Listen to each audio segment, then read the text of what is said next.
A few years ago, in the fall of 2019, my family and I were staying at my father-in-law's house. It wasn't a cozy suburban home, it was a small, old cabin, originally built as a sort of hunting getaway. The kind of place that felt isolated, even when you weren't alone. It had windows. So many windows. Floor-to-ceiling glass that wrapped around almost the entire house. No curtains, no blinds, just open glass, giving you an unfiltered view of the outside. Or, more unsettlingly, giving the outside an unfiltered view of you. At the time, my father-in-law was in the middle of remodeling. He was building a front porch, replacing some of those massive windows with solid walls, but it wasn't finished yet. The porch was just a skeleton of wooden planks, piles of unused materials, and scattered tools. My husband and I were staying there temporarily with our 3 kids, ages 10, 5, and 1. He slept in the tiny spare room, and I stayed in the living room with the kids on an air mattress. It wasn't ideal, but it was warm, and we were together. That night, everything was quiet. I don't know what woke me up. I wasn't having a nightmare, and there wasn't any sound that startled me. But I was awake, completely and unnaturally alert. The house was dead silent. No murmurs from the TV in my father-in-law's closed bedroom. No creak of floorboards from my husband moving in the other room. Just silence. Something felt off. I lay there, listening, waiting for my body to settle back into sleep. I told myself it was just a weird sleep cycle, a random wake-up. I was about to close my eyes. Then I heard it. A knock, not loud, not urgent, but deliberate.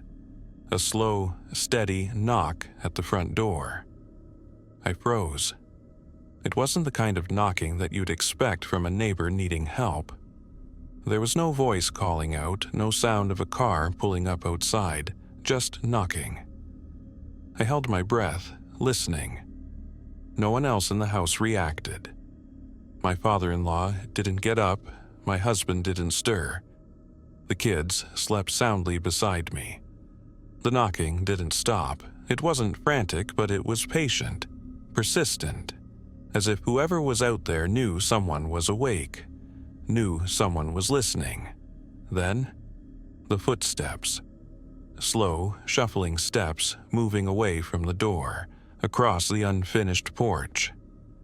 The porch was cluttered with boards, tools, and loose debris.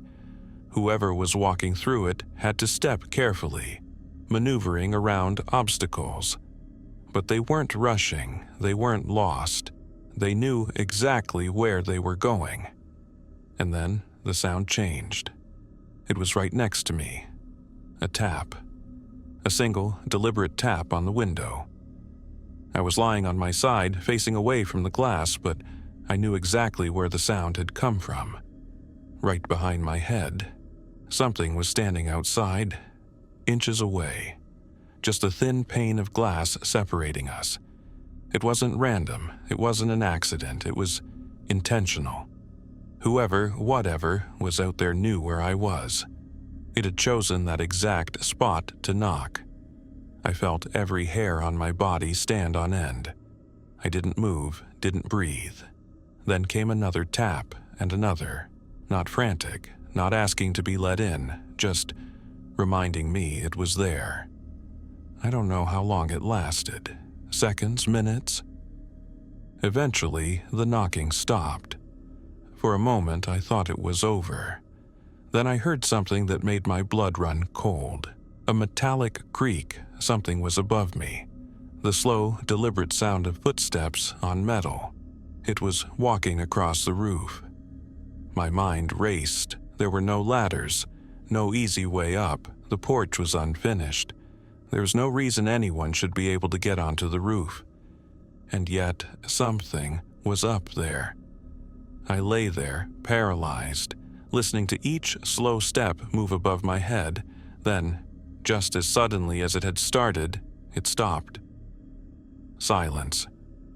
I stayed awake for the rest of the night, clutching my kids close, barely daring to breathe. I don't remember falling asleep, but eventually, morning came. And that's when I made a terrifying realization. The metal sheets I had heard footsteps on, they were part of the porch roof. The workers had just finished nailing them in place the day before. There were no loose sheets, no extra pieces laying on the ground, which meant that whatever had been walking on them hadn't been on the ground at all.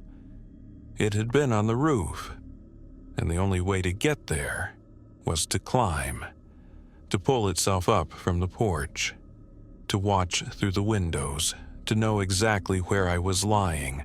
I never saw what it was. I never heard it again. But to this day, I can't shake the feeling that it was never really gone. And every now and then, when I let myself think about that night, something strange always happens. Like right now, as I finish writing this, an owl outside just let out the most unnatural sound I've ever heard. A sound that didn't quite belong to an owl. A sound that almost sounded human.